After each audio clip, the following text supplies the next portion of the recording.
Pessoal, olha só, a aula de filosofia é muito importante, é um tema muito recorrente, tá? Significa dizer que ele vai estar sempre entrando nos exames externos, sobretudo o Enem e SSA, tanto na disciplina de filosofia quanto na disciplina de história, mas o enfoque, evidentemente, aqui é filosofia, então nós estamos abordando as principais ideias dos pensadores iluministas, o Rousseau, Locke, Montesquieu, Voltaire, dentre outros, Adam Smith, enfim, as teorias liberais, quer dizer, são aspectos múltiplos, o contratualismo muito importante, então são aspectos múltiplos do pensamento desses filósofos que tiveram sua atuação ali no final do século XVII e principalmente no século XVIII, século das luzes, preste atenção que vale a pena, tá? Muito legal. Eu vou citar 5 acontecimentos que estão inseridos dentro do contexto das chamadas revoluções burguesas. Deixa eu ajeitar, agora deu uma pane aqui agora, travou. Legal, Agora é que travou legal mesmo. Ó, melhorou. Olha só, presta atenção. Vamos lá, silêncio total. Olha só. Revolução Inglesa, Revolução Francesa, a gente ainda vai estudar, Revolução Industrial, a independência dos Estados Unidos, a gente ainda vai ver. E o Iluminismo, vamos começar agora, estão inseridos dentro de um contexto das chamadas revoluções burguesas. Trata-se da ascensão política da burguesia. A burguesia era uma classe poderosa, uma classe elitista, que tinha o poder econômico, mas não tinha o poder político. Com quem estava o poder político? Estava com a nobreza, o clero tinha muito poder político, e a burguesia, embora fizesse parte da elite, junto com o clero, junto com a nobreza, não tinha participação política. E esses eventos, a independência dos Estados Unidos, a Revolução Francesa, o Iluminismo, que a gente já estudou, todos esses acontecimentos, quase todos no século XVIII, que é chamado século das revoluções, eles vão empoderar, politicamente falando, a burguesia. Tá certo? Trata-se, dentro desse contexto que a gente está estudando, de um movimento burguês que se relaciona com outras revoltas burguesas que, concatenadas, entendeu? Vão ocasionar a ascensão política da burguesia. Tá legal isso? Vejamos. É preciso entender que o iluminismo, antes de tudo, é um movimento burguês. Vem de onde? Das camadas dos empresários, né, dos comerciantes, dos... Pode rapidinho. Evidentemente, essa classe elitista, essa frase que tem aqui, esses ideais, esse lema, igualdade, liberdade e fraternidade, não necessariamente nessa ordem, foi o lema da Revolução Francesa, que a gente ainda vai estudar. Totalmente inspirado no iluminismo. Agora, liberdade. Que liberdade os iluministas ou os burgueses estão falando? Certamente não é a liberdade dos escravos nas colônias. Certamente não é a liberdade dos camponeses, dos servos, dos pobres. Essa liberdade é a liberdade que eles queriam, a liberdade mercantil, comercial, de não ter a interferência do Estado, do rei não intervir, da igreja não influenciar, a liberdade econômica, financeira que eles queriam, a liberdade para eles mesmos. Eles quem? Burgueses, certo? Igualdade. Eles não estavam querendo se equiparar ao negro, se equiparar ao índio, se equiparar ao pobre. Essa igualdade é entre clero, nobreza e burguesia, entre as camadas elitistas. Porque clero e nobreza tinham privilégios que os burgueses não tinham. Por exemplo, isenção tributária. Ou seja, eles não pagavam impostos. Eles, clero e nobreza. E a burguesia pagava. Então, quando se fala de igualdade, é a burguesia querendo se igualar aos poderosos, às camadas elitistas, politicamente influentes.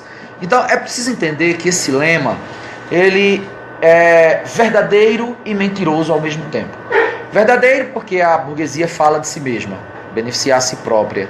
Mentiroso porque passa uma ideia para o leitor comum de que o movimento iluminista, os anseios da burguesia pretendiam instaurar a liberdade, a fraternidade para todos os homens. Não é assim, entendeu? Ela busca benefícios para si própria, ela governa para si própria, ela se beneficia e ela busca vantagens para si mesma. É preciso entender isso, tá legal? Partindo desse pressuposto, nós vamos estudar o movimento ilustrativo. Olha só, alguns textos, alguns livros, outros autores usam esse nome ilustração, tá ali em cima. Iluminismo ou ilustração. Do que se refere?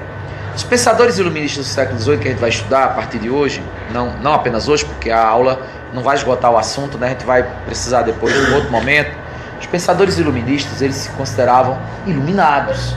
Quer dizer, eles traziam a luz para um período de trevas.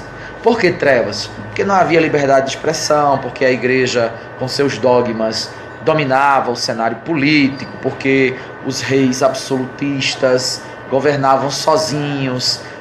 Então, para eles, aquilo era um obscurantismo. E agora as novas ideias e propostas eram chamadas de iluministas. Por quê? Porque trariam a luz, trariam a verdade, trariam um mundo novo, etc. e tal. Então, só aí eles já se colocam em um pedestal mais elevado. Só por essa análise já dá para a gente entender que eles se consideravam meio que um sentimento de superioridade, pelo menos com relação ao período em que eles estavam vivendo para trás, que eles consideravam períodos de trevas, certo? Depois tem ali o lema que eu acabei de explicar para vocês, né? Liberdade, igualdade e fraternidade. E após o século das luzes, como fica conhecido o século XVIII, era das revoluções, o século das revoluções, falei agora há pouco, há minutos atrás, a ascensão da burguesia, também já adiantei. Agora, crise do antigo regime. Olha só, o absolutismo. Os iluministas serão radicalmente anti-absolutistas. O que eles propunham? Porque quando você critica, você não pode, Diverson, criticar por criticar. Você tem que criticar e tem que trazer alternativa. Tipo assim, professor, sua aula não presta, sua aula está errada, sua aula não funciona. Aí você diz por quê e diz como deveria ser. Você traz a proposta de mudança. Você traz a alternativa, você traz a solução. Aí sim você pode fazer a crítica. Por quê? Porque você está trazendo a alternativa para mudar. Agora, só criticar por criticar, né? Então os iluministas não faziam isso. Ao mesmo tempo, quando eu estou dizendo que eles criticavam o absolutismo, é porque eles já vinham com a proposta que eles entendiam ser melhor. Eles já traziam a solução. Como era no absolutismo? O rei governava de forma total e absoluta. Sozinho, concentrava sobre si os poderes. E no absolutismo, o poder do rei vinha de Deus. O rei reina porque Deus quer. O rei representa Deus na terra. Então as pessoas ficavam engessadas. As pessoas ficavam meio que com a camisa de força no que diz respeito à política. Por quê? Porque você não pode mudar o rei. Se o rei é corrupto, se o rei não governa para o coletivo, se o governo do rei não funciona, você não pode trocar o rei, escolher outro rei, mudar de rei. Se é monarquia absolutista, então é vitalício até a morte e hereditário, passa para o filho mais velho. Por isso que eles eram radicalmente contra o absolutismo, porque eles entendiam que um governo, se não funciona, pode ser trocado. O povo tem o direito de trocar esse governo. Mas se for uma monarquia absolutista, não pode trocar. Então eles entendiam que a monarquia absolutista era uma forma de governo que eles entendiam ser errada e eles tinham outras propostas. Quais eram as propostas? Monarquia constitucional ou monarquia parlamentarista, onde o rei continua existindo, mas não governa. Em sociologia, em bimestres passados, nós já trabalhamos isso.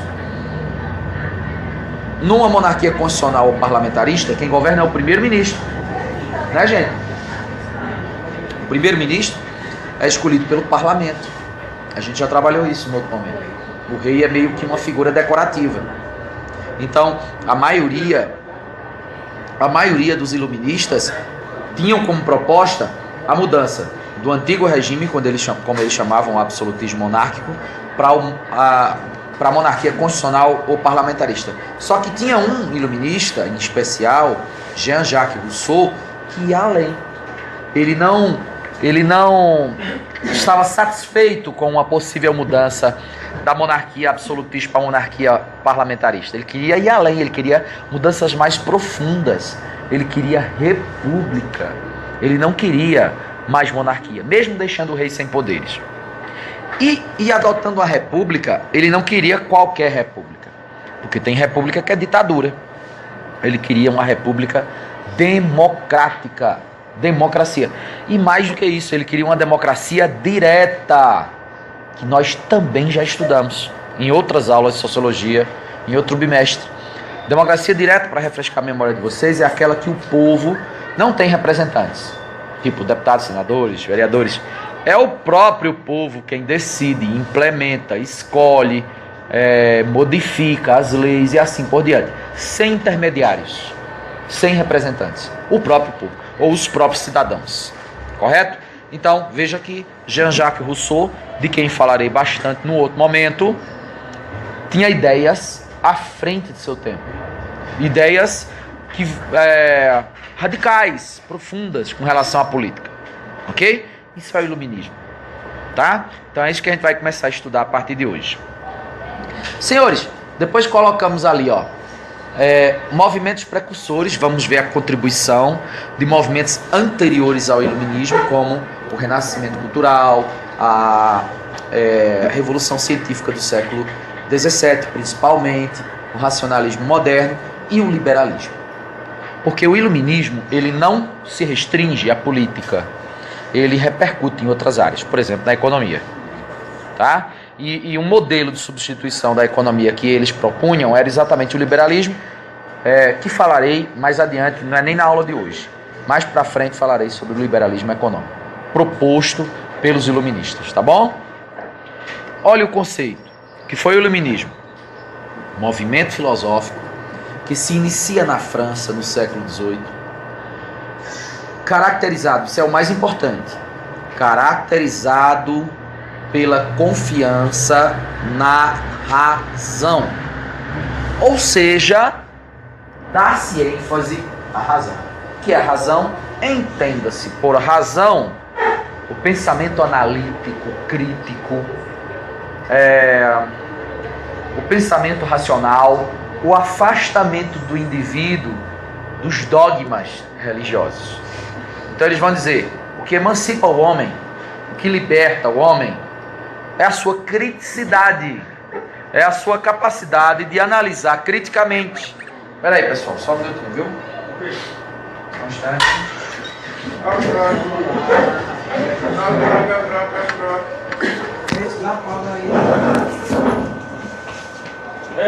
Senhores, como eu estava dizendo agora há pouco, só para retomar a linha de raciocínio que a gente vinha, então, razão, o uso da razão como elemento, Ivanais, emancipador do indivíduo. O indivíduo deveria distanciar-se dos credos, da religião. Os iluministas são contra a igreja, eles não são contra Deus. Uma coisa é você ser contra a igreja, que é uma instituição composta por homens, portanto digna ou portanto passível de falhas, e outra coisa é você ser contra Deus. Eles eram críticos ácidos da Igreja Católica. E depois eu vou dizer qual era a crítica que eles faziam à Igreja Católica. Tá certo?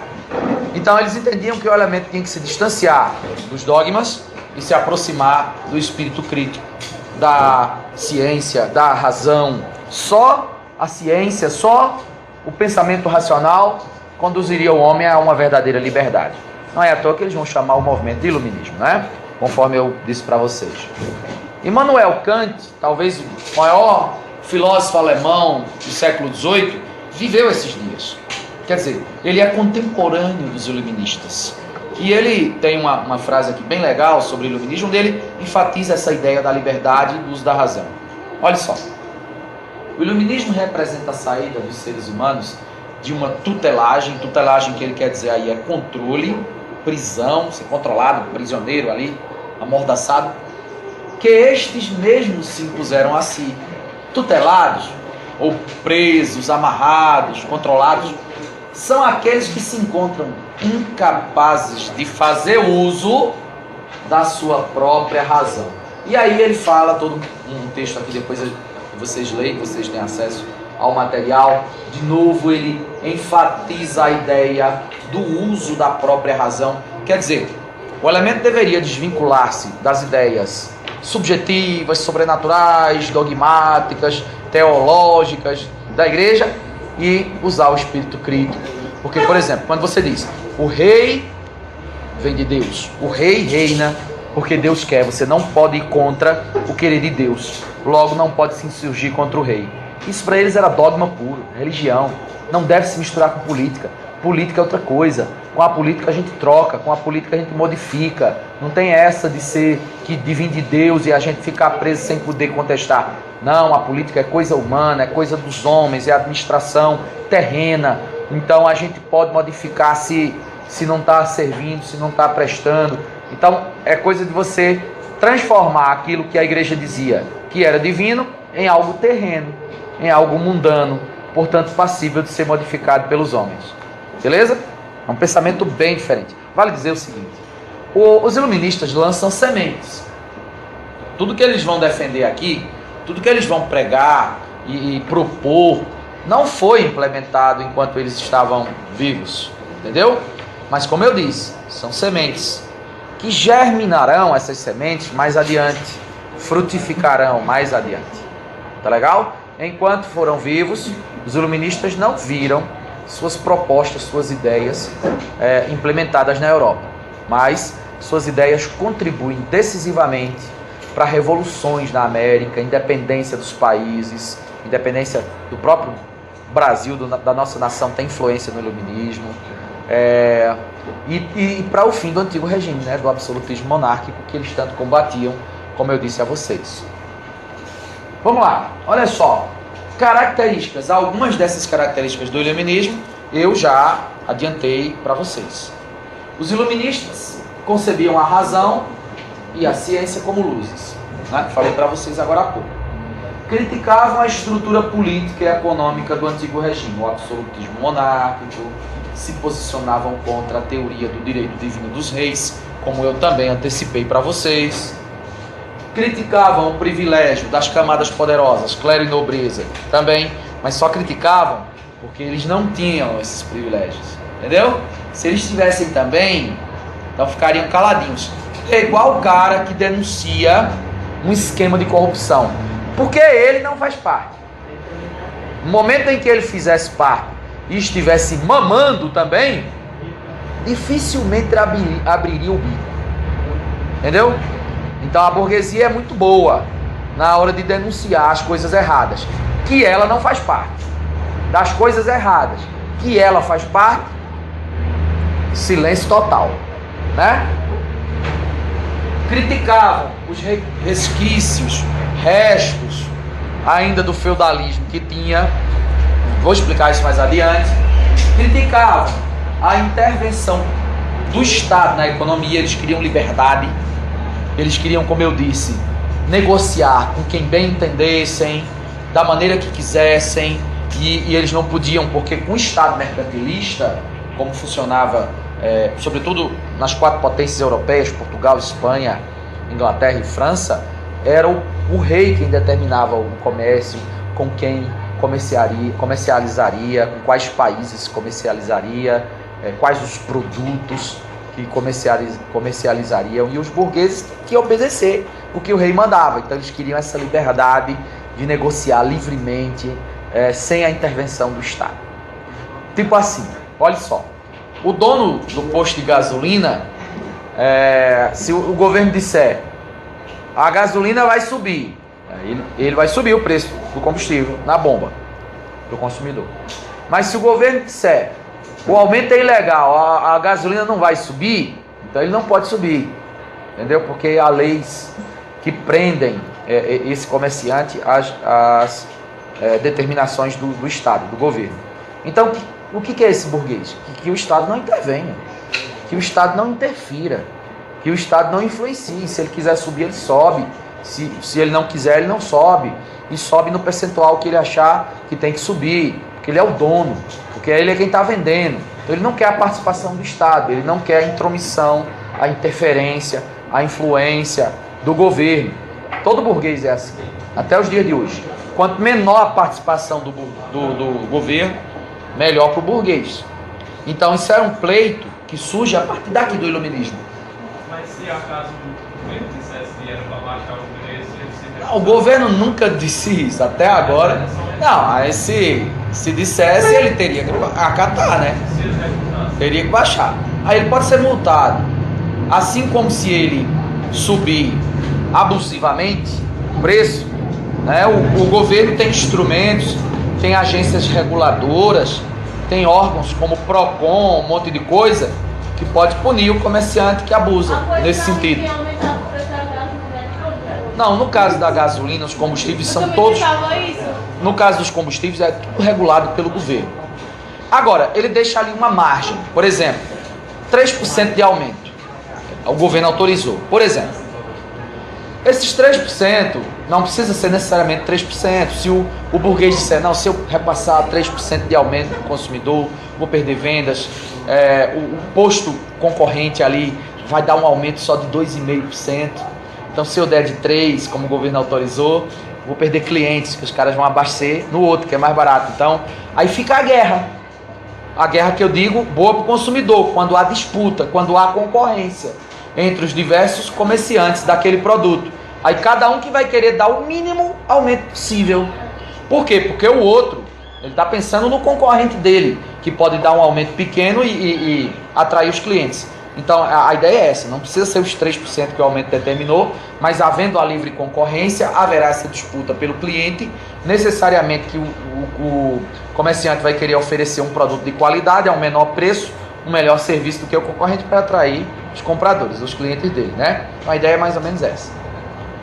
Senhores, eram críticos ferrenhos, e eu vou encerrar, quando eu encerrar essa página, eram críticos ferrenhos, os iluministas, da intromissão da igreja nos assuntos públicos, porque a igreja, o Papa, tinha fortíssima influência na política, na economia, na educação, na cultura, e eles diziam o seguinte, uma coisa é o Estado, o poder público, a administração, outra coisa é a igreja, que tem que cuidar dos fiéis, do rebanho, da doutrina, das questões espirituais.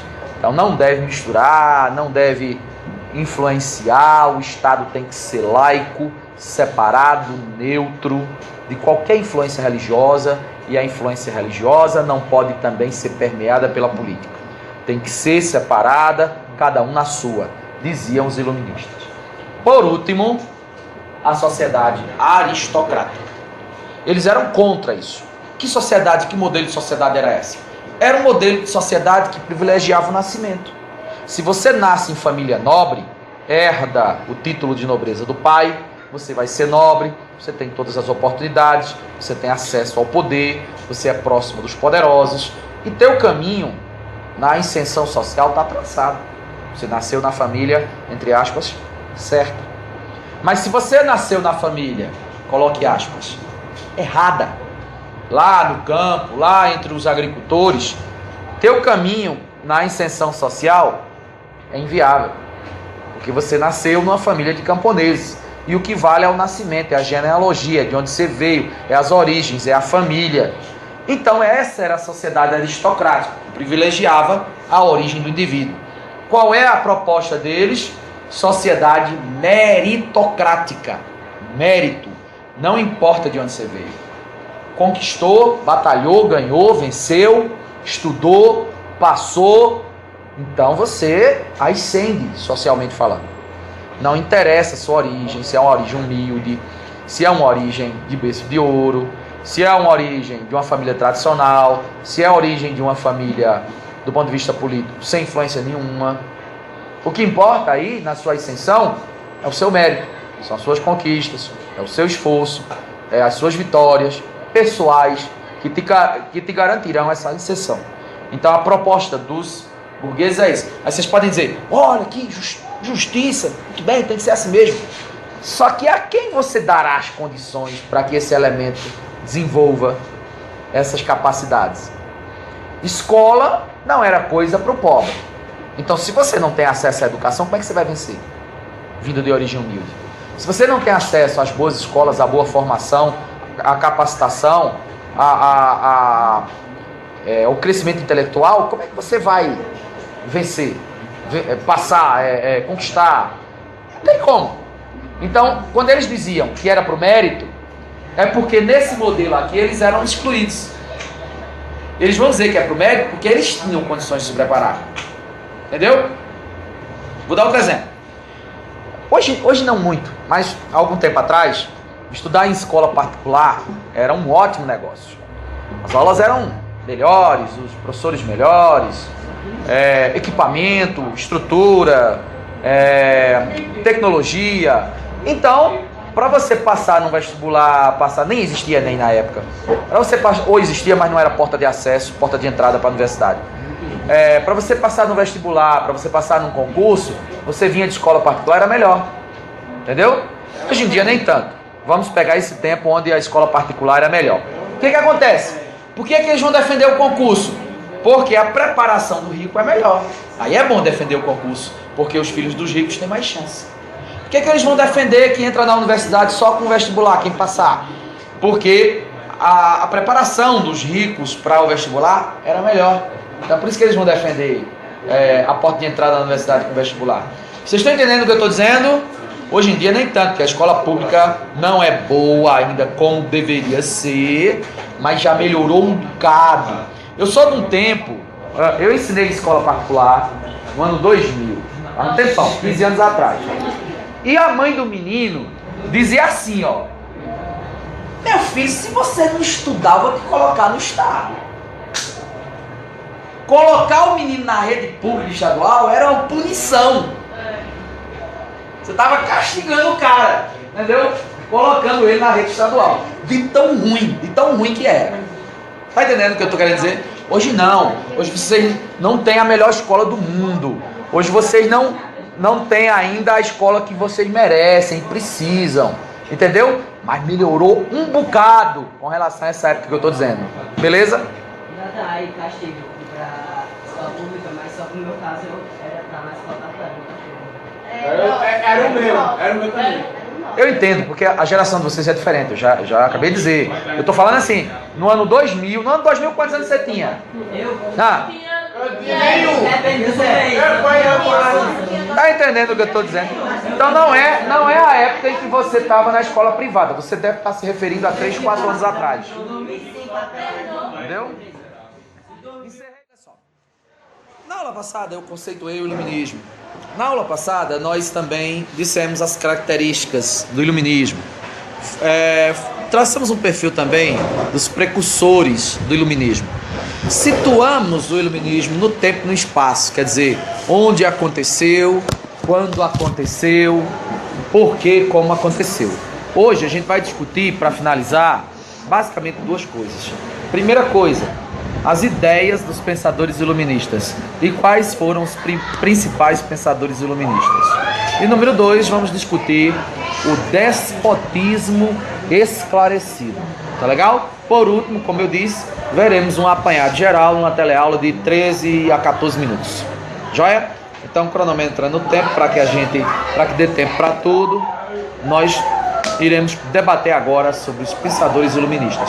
A começar por um único entre eles que não era burguês, ou que não vinha de família burguesa, o Barão de Montesquieu. Montesquieu é o pensador da célebre tese, célebre ideia da divisão dos poderes. Ou seja, o executivo, o legislativo e o judiciário não serem exercidos por um só, no caso o rei, mas sim por pessoas distintas, separadas. E por isso mesmo, ao ser o poder exercido por pessoas diferentes, esses poderes seriam autônomos, independentes, porém harmônicos. Era até uma forma de você não empoderar demasiadamente uma pessoa, que era o caso do rei. Era até uma forma também de haver um controle sobre os poderes. O judiciário controla o executivo, o legislativo. O legislativo também tem a função de fiscalizar o executivo. E assim não há excesso. A ideia principal é essa. Vale lembrar que na época em que o Montesquieu viveu, como os outros pensadores iluministas, ninguém viu suas ideias serem implementadas.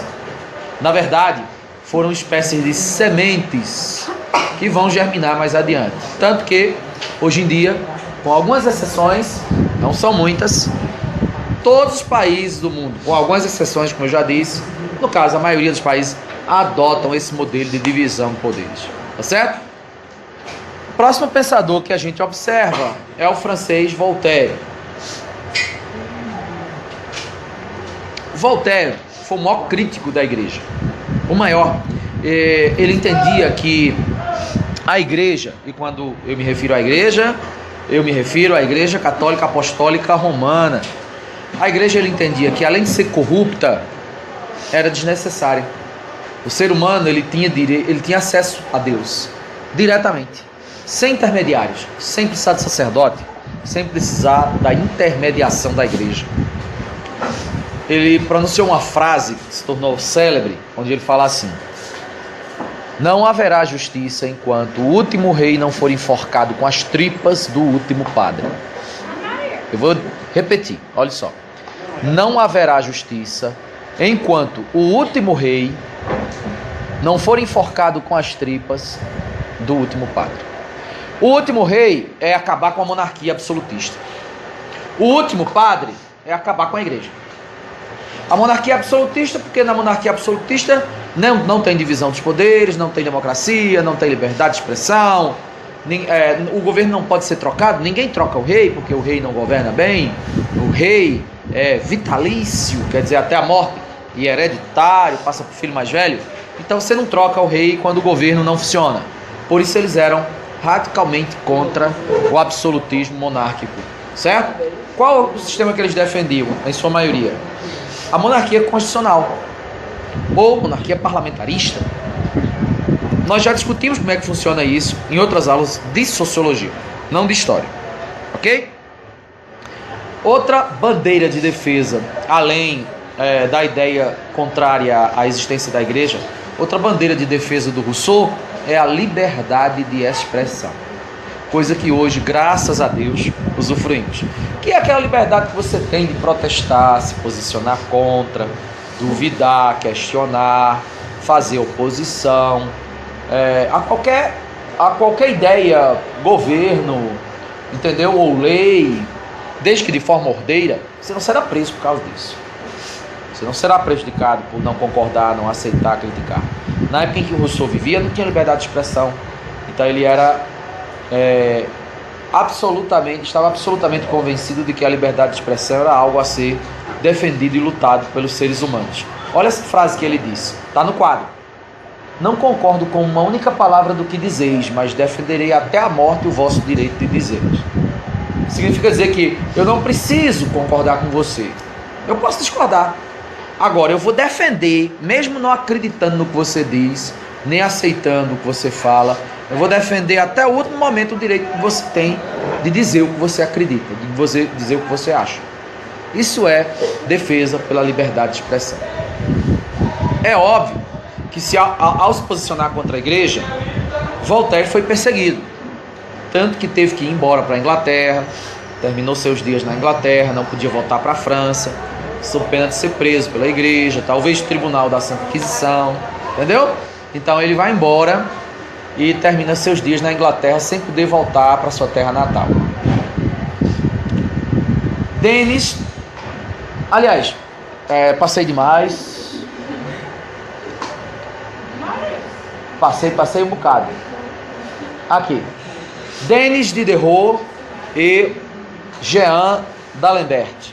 Esses caras, eles idealizaram a enciclopédia. A enciclopédia é um conjunto de volumes organizando todo o conhecimento, ou uma grande parte do conhecimento produzido pelo homem. Então eles organizaram essa obra volumosa, gigante, intitulada Enciclopédia. Só que algumas dessas ideias da enciclopédia confrontavam com os dogmas religiosos, os dogmas defendidos pela igreja. Então, lógico que esses livros, essa enciclopédia, foi banida, quer dizer, proibida de ser circulada, né, comercializada e tal. Circulava clandestinamente, porque a igreja proibiu, porque tinha ensinamentos contrários ao que a igreja ensinava. Por exemplo, a teoria heliocêntrica.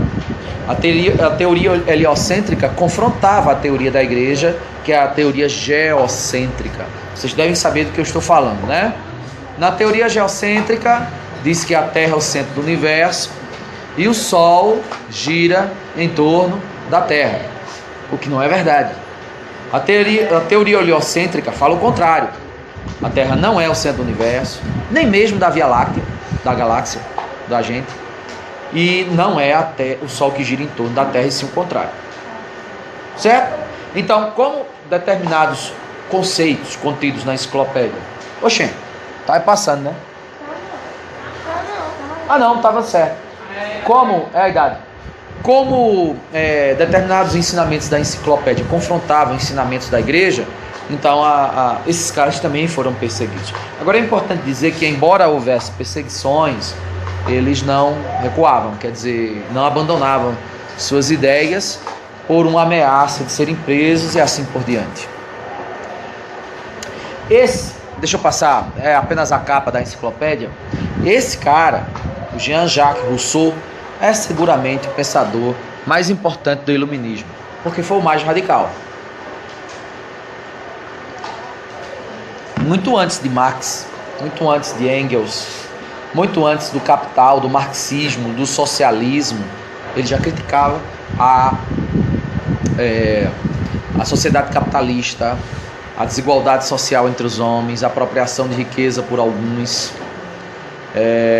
fazer críticas severas à propriedade privada. Era defensor da república, mas não qualquer república, da república democrática. Ele queria uma democracia, e não qualquer democracia, ele queria democracia direta, onde não houvesse necessidade de ter os representantes do povo, mas sim o próprio povo atuando, decidindo, executando, deliberando, julgando, legislando, implementando. Uma democracia direta. Era um cara bem radical, com ideias bem à frente do seu tempo, e consideramos o pensador mais importante do iluminismo. Ele também concebe a ideia do contrato social, que a gente já discutiu em sociologia, mas vamos relembrar rapidamente. É a teoria que diz que o Estado surgiu exatamente a partir de um consenso entre as pessoas, que, abrindo mão de sua liberdade, que viviam um estado de natureza, abrindo mão de sua liberdade, eles vão consentir que alguém comande, que alguém governe, que haja uma lei, que seja essa lei obrigatoriamente obedecida por todos, e que haja, portanto, paz, né? Que haja progresso, ordem e assim por diante. Então essas teorias, as teorias de Rousseau são bem lógicas, assim, bem avançadas, modernas para a época, tanto que ele não viu nada ser implementado em vida, mas a gente sabe que muita coisa que ele teorizou hoje é uma realidade, certo? Ele também tinha a ideia, como coloca-se aqui no texto do slide, que o homem era um ser bom por natureza. Mas o que acontecia? Como diz o texto, a sociedade corrompia o homem. O meio onde ele estava inserido era determinante para manter a pureza, a bondade do homem, ou para desvirtuá-lo ao caminho tortuoso do crime. Beleza? Senhores, com relação à economia, o iluminismo também trazia duas variações: o liberalismo e a fisiocracia. O liberalismo era o conceito econômico, hoje chamamos de neoliberalismo, que a gente, de certa forma, já trabalhou também em sociologia, muito útil, até bom que seja o mesmo professor, a gente faz a conexão direta. No bimestre passado a gente trabalhou o liberalismo em sociologia. Então o deixar e fazer, deixar e passar, que o mundo caminha por si mesmo, ou seja, que o governo, que o Estado não interfira nas questões econômicas.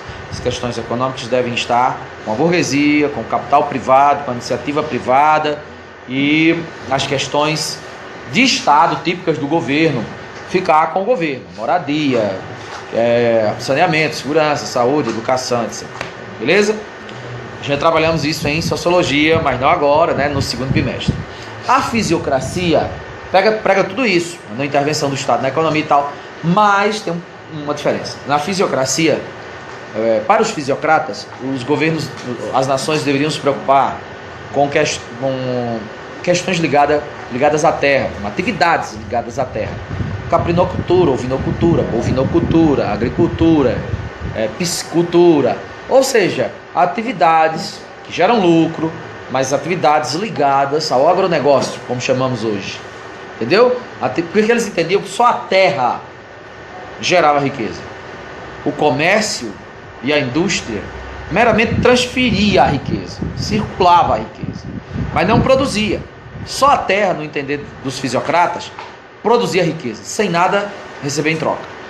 Entendeu? O que é que você vai gastar? Um adubo, uma irrigação, um fertilizante, mão de obra barata, mão de obra do campo é mão de obra barata, entendeu? E aí seria a verdadeira geradora de riqueza, as atividades ligadas à terra, tá certo?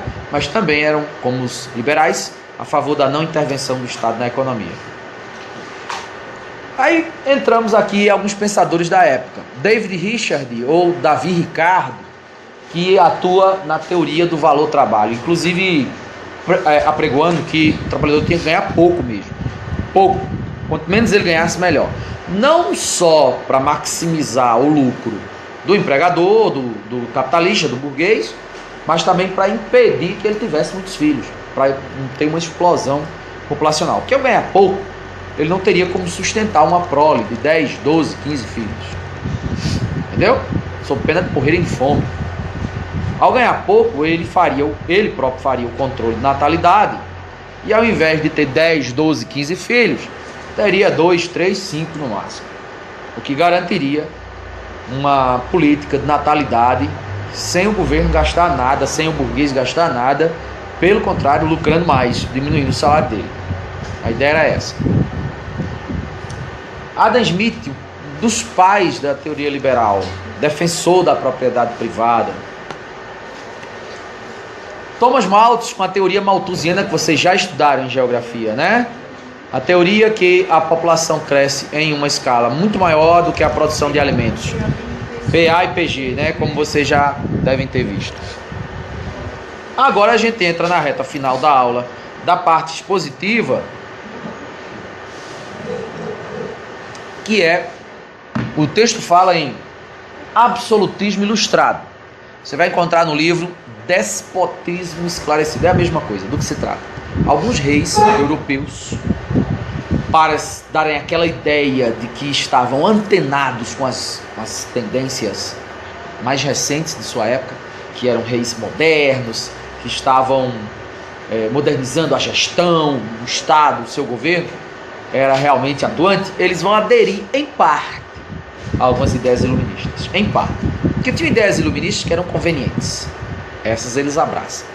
Tinham teorias iluministas que para eles não interessavam. Por exemplo, quando Rousseau fala de república, essa ideia é conveniente para o rei? Acho que não. Então deixa lá.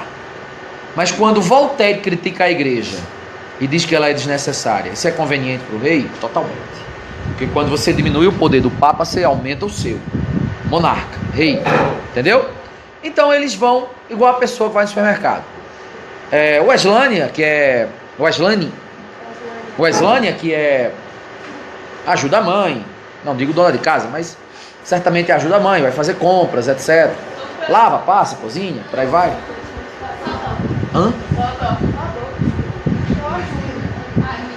Certamente quando ela vai ao supermercado, que ela pega aquele carrinho, então passa pelas prateleiras e evidentemente o que ela quer, coloca, ou quer, ou pode, enfim, coloca no carrinho. O que ela não quer, ela deixa lá. Os monarcas absolutistas, ao aderirem ao iluminismo, vão fazer a mesmíssima coisa. O que é conveniente para mim do iluminismo, eu vou adotar e botar em prática. O que não é conveniente para mim no iluminismo, eu deixo na prateleira, não mexo, deixa quieto, faz de conta que não existe. E assim, alguns monarcas, vou citar alguns: Catarina da Rússia, Frederico da Prússia. Que país é esse? Prússia. A atual Alemanha, faz parte da atual Alemanha, que a Alemanha não existia, era um conjunto de reinos independentes, entre eles a Prússia, até 1870. Carlos III da Espanha e o seu primeiro-ministro, Aranda. José II da Áustria e o Marquês de Pombal, em Portugal. Dom José I, Marquês, e o Marquês de Pombal, seu primeiro-ministro. Quando nós estudamos o ciclo aurífero, a mineração, falamos sobre o Pombal, certo? A Era Pombalina, está até no livro de vocês também. Está no slide que eu trabalhei aqui, foi mencionado. Então, esses caras, eles vão aderir em parte ao iluminismo. No caso do Pombal, aquela ideia de Rousseau, de crítica à igreja, desnecessária, corrupta, ele vai expulsar os jesuítas do Brasil. Só que a intenção era outra, fortalecer o poder do rei, diminuindo o poder da igreja, mais influência do rei, controle por parte do rei, aceitação por parte do rei, e por aí vai. Bom, para encerrar, eu digo que o iluminismo ele vai incentivar, vai ser um elemento importantíssimo no processo de independência política na América, desde os Estados Unidos até o Brasil, aqui na América do Sul. Todas as nações que vão se declarar independentes entre o final do século XVIII e o começo do século XX tiveram, nas ideias iluministas, inspiração de que o governo tem que ser feito pelo coletivo, de que deve haver participação popular, de que deve haver liberdade de expressão, do contrato social, de república, como Rousseau apregoava, e assim por diante. Não foram todas as ideias iluministas que vigoraram, que influenciaram as nações no sentido de serem implementadas, mas muitas delas, defendidas pelos pensadores iluministas, aparecem no século XIX, sobretudo na América. Encerro por hoje.